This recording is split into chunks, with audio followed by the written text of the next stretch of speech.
पिछली क्लास के अंदर वन लाइनर करवाए थे मैंने भारत की स्थिति और विस्तार से। और अब जो नेक्स्ट टॉपिक है हमारा, टॉपिक वाइज ही करेंगे हम, क्योंकि अभी समय है थोड़ा सा, तो हम टॉपिक वाइज ही कर लेते हैं इनको। तो यहाँ पर नदियों से संबंधित जो भी इंपॉर्टेंट क्वेश्चंस बनते हैं, जिसमें उत्तरी भारत की आएंगी और प्रायद्वीपीय जो भारत है उसकी नदियाँ आ जाएंगी। सारी भारत की जो मुख्य नदियाँ हैं पूरी नदियाँ आ जाएंगी। जैसे उत्तरी भारत वाले जो नदी तंत्र को 3 भागों में बांटा गया है, इसके अंदर जो इंपॉर्टेंट वन लाइनर प्रश्न है वो मैं आपको यहाँ पे करवाने वाला हूँ, है ना। सारे आ जाएंगे इसके अंदर। फिर उसके बाद में ब्रह्मपुत्र नदी तंत्र आता है, फिर प्रायद्वीपीय भारत की नदियाँ आती हैं। तो इसमें कोई बहुत ज़्यादा बड़ी बात नहीं है। और इंपॉर्टेंट प्रश्न जो एग्जाम में ज़्यादातर पूछे जाते हैं ना बार बार, वही प्रश्न मैंने इसमें ऐड करे हैं।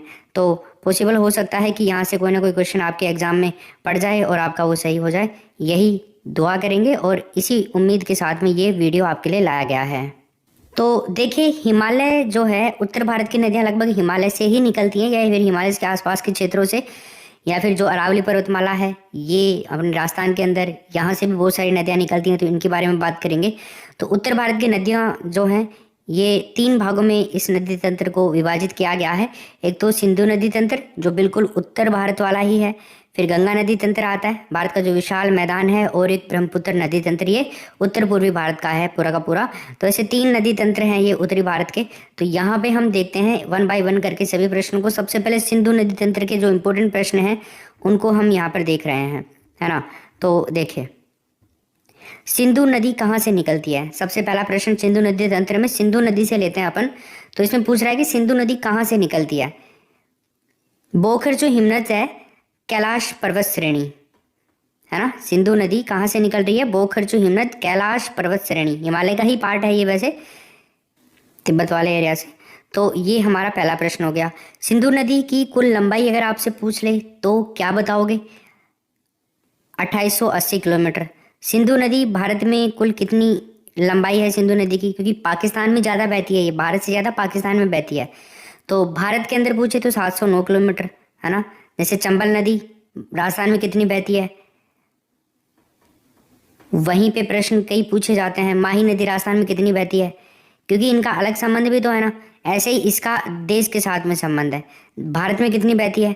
इसके अलावा सारी ये 709 किलोमीटर भारत में, और टोटल लंबाई है इसकी 2880। फिर हम आगे देखें, झेलम, चिनाब, रावी, व्यास, सतलज, ये किसकी सहायक नदियां हैं। तो दोस्तों ये झेलम, चिनाब, रावी, व्यास, सतलज नदियां सिंधु नदी की सहायक नदियां हैं। आपने इससे पहले वाला वीडियो अगर देखा हो जिसमें मैंने आपको एक टॉपिक करवाया था वैदिक संस्कृति, उसमें भी ये बताया इन सभी नदियों का वेदों के अंदर भी नाम मिलता है, ठीक है। राजस्थान के अंदर सरस्वती नदी का भी मिलता है, और इन नदियों का मिलता है, सिंधु नदी का मिलता है। 6 नदियां हैं कुल जिनका नाम मिलता है। सिंधु नदी को तिब्बत में किस नाम से जाना जाता है। जो सिंधु नदी है इसको तिब्बत में किस नाम से जाना जाता है, सिंगी, खम्बन, लायंस माउथ। याद रखना इसको, माउथ से याद रखना, लॉयंस शेर का मुंह याद रख लेना आप तो, है ना। चलो आगे हम देखते हैं, सिंधु नदी द्वारा निर्मित सबसे गहरे महाखंड का नाम क्या है। सबसे गहरा जो महाखंड बनाती है सिंधु नदी उसका नाम क्या है, गिलगित, 5200 मीटर गहरा। देख लो आप कितना मीटर, 5200, ठीक है। इसके अलावा झेलम नदी के उद्गम स्थल का क्या नाम है। झेलम नदी का जो उद्गम स्थल है, झेलम नदी कहाँ से उद्गम होता है झेलम नदी का, तो बेरीनाग, बेरीनाग से होता है। कश्मीर की सबसे महत्वपूर्ण नदी कौन सी है, झेलम ही है, ठीक है। तो झेलम नदी के बारे में आप ध्यान रखना इन दोनों प्रश्नों को। इसके अलावा हम आगे चलें, चिनाब नदी। तो चिनाब नदी को हिमाचल प्रदेश में किस नाम से जाना जाता है, चंद्रभागा, चांद को ले भागा। चिनाब नदी को हिमाचल प्रदेश में चंद्रभागा नाम से जाना जाता है। रावी नदी कहाँ से निकलती है दोस्तों, रावी नदी रोहतांग दर्रे के पास से निकलती है। रोहतांग जो पास है, रोहतांग दर्रा है, इसके पास से निकलती है। व्यास नदी को किन अन्य नामों से जाना जाता है। व्यास नदी, एक तो विपाशा और एक अर्घिकिया, 2 इसके अन्य नाम हैं व्यास नदी के। सतलज नदी कहाँ से निकलती है, राक्षस ताल झील से निकलती है ये, ठीक है ना। राक्षस ताल झील है उससे निकलती है। सतलज नदी की भारत में कुल लंबाई कितनी है, 1050 किलोमीटर। सतलज नदी की भारत में कुल लंबाई 1050। घाघरा नदी कहाँ से निकलती है, शिवालिक के पास, पान मालवा पंख से। बाकी आप कंप्लीट। एक और हम बात करें अगर घाघरा नदी को किस अन्य नाम से जाना जाता है, तो गाइस घाघरा नदी को है ना पौराणिक सरस्वती नदी के नाम से भी जाना जाता है, ठीक है ना, जिसको हम राजस्थान के अंदर घग्गर नदी है, तो ये भी पौराणिक सरस्वती नदी का ही नाम है। आगे हम चले गंगा नदी तंत्र की तरफ। तो देखिए दोस्तों, गंगा नदी तंत्र, गंगा नदी का उद्गम स्थल कहाँ से होता है? गोमुख हिमनद से होता है, ठीक है। पूरा क्लियर मैंने वीडियो में कर रखा है, ये इंपॉर्टेंट प्रश्न केवल मैं आपको करवा रहा हूँ यहाँ पे, है ना। किन दो नदियों के संगम देवप्रयाग के बाद यह गंगा नदी कहलाती है? तो दो नदियों का संगम जैसे हो गया, यहाँ पे मान लीजिए ये आगे से एक एक जलधारा आ रही है, फिर देवप्रयाग के पास में एक नदी मिली और एक नदी और मिली, तो ऐसे करके यहाँ पे ये नदी का नाम हो जाता है गंगा। यहाँ से आगे अब जो भी है गंगा है, ठीक है। तो ये कौन कौन सी दो नदियाँ हैं? भागीरथी और अलकनंदा, ठीक है। चलिए आगे हम देखें तो अगला है हमारा, भारत का सबसे बड़ा नदी बेसिन का नाम क्या है? भारत का जो सबसे बड़ा नदी बेसिन है ये है गंगा नदी बेसिन, ठीक है। गंगा नदी की लंबाई कितनी है? 2501 किलोमीटर लंबाई हो गई। गंगा नदी बेसिन भारत का सबसे बड़ा नदी बेसिन है।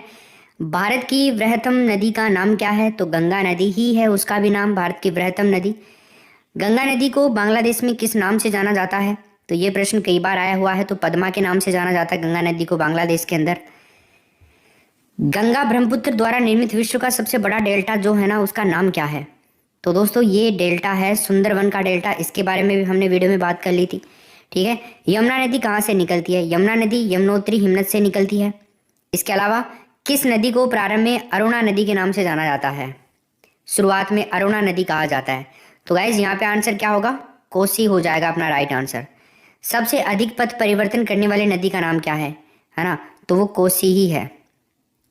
सबसे ज्यादा पथ परिवर्तित, पथ का मतलब रास्ते, परिवर्तित करने वाली नदी का नाम है कोसी, ठीक है ना। आगे देखिए, बंगाल का शोक किस नदी को कहा जाता है? तो दोस्तों बंगाल का शोक कहा जाता है दामोदर नदी को। क्या नाम है उसका? दामोदर नदी, बंगाल का शोक। अरावली पर्वत श्रृंखला किस नदी प्रणाली से द्विविभाजित होती है? अरावली पर्वत श्रृंखला कौन सी नदी प्रणाली है? चंबल और साबरमती। तो यहाँ पे आपको ध्यान रखना है, ऑप्शन में मिलेगा चंबल और साबरमती, एक भी मिल सकता है दोनों में से।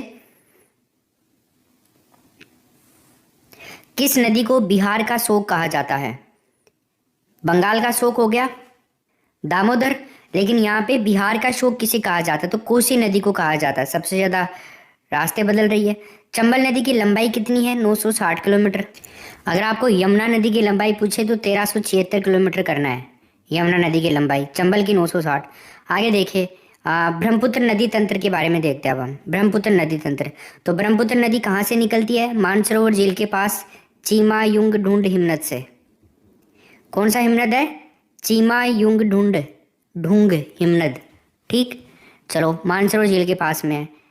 कैलाश पर्वत।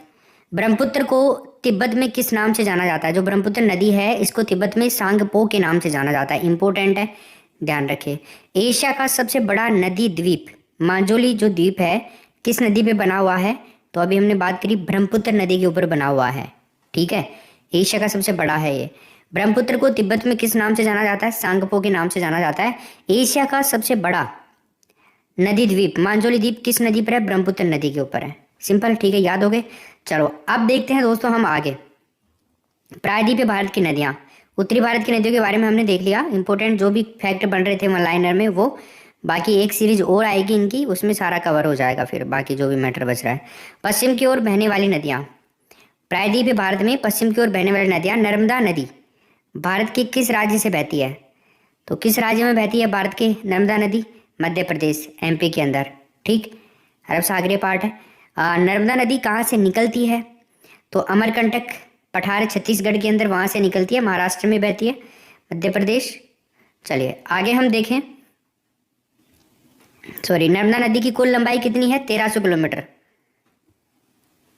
नर्मदा नदी की लंबाई हो गई, कहाँ से निकलती है, कौन से राज्य में बहती है ज़्यादा, ये सब बातें हो गई।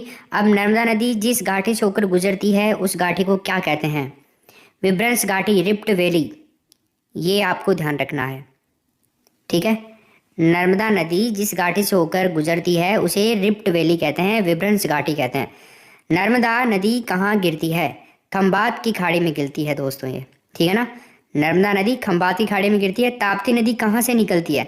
सतपुड़ा की श्रेणी। ताप्ती नदी कौन सी श्रेणी से निकलती है? सतपुड़ा की श्रेणी से निकलती है। फिर हम ताप्ती नदी के बारे में और देखें तो ताप्ती नदी की कुल लंबाई कितनी है? ताप्ती नदी की कुल लंबाई है 700 किलोमीटर। ताप्ती नदी किस घाटी से होकर गुजरती है? विभ्रंश घाटी से होकर गुजरती है। तो ये ताप्ती नदी के बारे में फैक्ट हो गए। आगे हम चलें तो शरावती नदी कहाँ से निकलती है? शरावती नदी तो शिमोग जिला कर्नाटक से निकलती है ये शरावती नदी। खैर आपने नाम नहीं सुना होगा तो खैर कोई दिक्कत नहीं है, अभी आप सुन लो। लूनी नदी किस में गिरती है? कच्छ के रण में गिरती है। रेगिस्तानी क्षेत्र में बहती है लूनी नदी राजस्थान के। साबरमती नदी कहाँ गिरती है? तो खंबात की खाड़ी में गिरती है साबरमती नदी। बनास नदी कहाँ गिरती है? कच्छ के रण में गिरती है। माही नदी कहाँ गिरती है? खंबात की खाड़ी में गिरती है। याद होनी चाहिए सब चीज़ें, सारी चीज़ें एक ही जगह याद करवा रहा हूँ, कॉमन जो भी हैं जिन जिन नदियों की। इसीलिए ये सीरीज मैं लाया हूँ, डेली क्लास ले रहा हूँ इस सीरीज की, तो ये इम्पोर्टेंट है। अब देखो एक बात आप नोट करो, पश्चिम की ओर बहने वाली जो नदियाँ हैं ना डेल्टा नहीं बनाती हैं। ठीक, चलो अब पूर्व की ओर बहने वाली नदियों की बात करते हैं। तो पूर्वी भारत की जो नदियाँ हैं प्रायद्वीपीय पठार की, वो गोदावरी नदी कहाँ से निकलती है? नासिक महाराष्ट्र से निकलती है। ठीक, गोदावरी नदी कहाँ गिरती है? बंगाल की खाड़ी में गिरती है। तो बंगाल की खाड़ी का अपतंत्र है गोदावरी, इसका आपको ध्यान रखना है।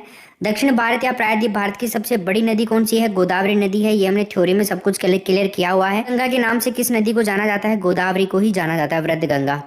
द ठीक, चलो वेन गंगा और पेन गंगा किसकी सहायक नदियां हैं? तो ये गोदावरी की सहायक नदियां हैं। इंपॉर्टेंट प्रश्न बनता है यहाँ से, वेन गंगा और पेन गंगा। कावेरी नदी कहाँ से निकलती है? ब्रह्मगिरी श्रेणी से निकलती है कावेरी नदी। तो ये कावेरी नदी की बात होगी, निकलने के संबंधित श्रेणी कौन सी? ब्रह्मगिरी श्रेणी। आगे हम चले तो कावेरी नदी कहाँ गिरती है? ये भी बंगाल की खाड़ी का ही पार्ट है, कावेरी और गोदावरी दोनों। तो कावेरी नदी भी बंगाल की खाड़ी में गिरती है। कावेरी नदी जल विवाद मुख्यतः किन दो राज्यों के बीच में है? कावेरी नदी जल विवाद कर्नाटक और तमिलनाडु, ठीक है ना। कौन कौन से दो राज्यों के बीच में? कर्नाटक और तमिलनाडु। ये प्रश्न बहुत बार पूछा जा चुका है भाई। आगे चलते हैं, देखिए दक्षिण भारत की गंगा के नाम से किस नदी को जाना जाता है? दोस्तों उसका नाम है कावेरी। दक्षिण भारत की गंगा कावेरी नदी को कहा जाता है, इंपॉर्टेंट है। कृष्णा नदी कहाँ से निकलती है? महाबलेश्वरम से निकलती है कृष्णा नदी। ठीक, इसके अलावा हम कृष्णा नदी के बारे में बात करें तो कृष्णा नदी कहाँ गिरती है? ये भी बंगाल की खाड़ी में ही गिरती है। कहाँ से निकलती है? महाबलेश्वर से। पेन्नार बेसिन कहाँ स्थित है? पेन्नार बेसिन कृष्णा और कावेरी नदियों के बीच में स्थित है पेन्नार बेसिन। ठीक, चलो आगे चलते हैं। महानदी कहाँ से निकलती है? छत्तीसगढ़ बेसिन से महानदी निकलती है। महानदी कहाँ गिरती है? बंगाल की खाड़ी में गिरती है महानदी। ठीक है भाई, कहाँ गिरती है? बंगाल की खाड़ी में गिरती है महानदी। आगे हम बात करें तो आगे आपके प्रश्न खत्म हो चुके हैं। जो भी मैंने इंपॉर्टेंट वन लाइनर प्रश्न बनाए हैं आपके लिए, ये नदियों से संबंधित हैं। तो नदियां हमने वन लाइनर के रूप में कंप्लीट कर ली हैं। ठीक है, जो भी वन लाइनर बन रहे थे नदियों से संबंधित मेरे को इंपॉर्टेंट प्रश्न लगे, वो ये 15 मिनट की क्लास थी, इसके अंदर मैंने आपको करवा दिए हैं। ठीक है, अब आप चाहें तो वीडियो को लाइक कर सकते हैं। रोजाना इस प्रकार की क्लासेज लेने के लिए चैनल को सब्सक्राइब कर सकते हैं। सब्सक्राइब करके चैनल को सब्सक्राइब करके आप वीडियो को शेयर कीजिए अपने दोस्तों के साथ में, और टेलीग्राम चैनल ज्वाइन कर लो, वहाँ पे इन क्लासेज के लिंक आपको मिल जाएंगे। ठीक है ना, चलिए बाय।